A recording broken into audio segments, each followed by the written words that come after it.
People in Athens must shelter in place. Governor Brian Kemp is still allowing pre-K child care centers to stay open. All right, some parents are calling that a godsend. Okay, so on the other spectrum, others are saying that it is irresponsible. John Scherer continues our team coverage tonight.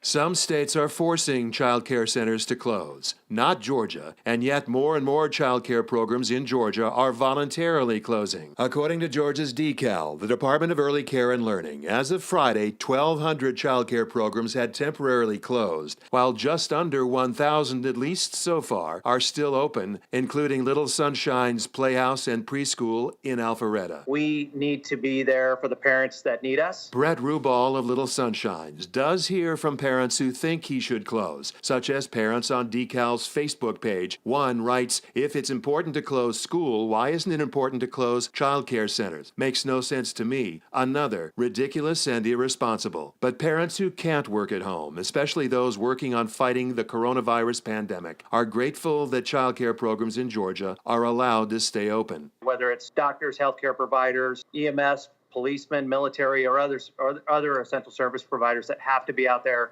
to help get us through this. Could you imagine a scenario where essential service providers had no place to leave their children? So the state on its DECAL website provides a way for parents to find a pre-K child care program that's still open. They can type in a zip code to see a map of the nearest ones. As of now, the state considers allowing them to stay open a public service, not a public health threat.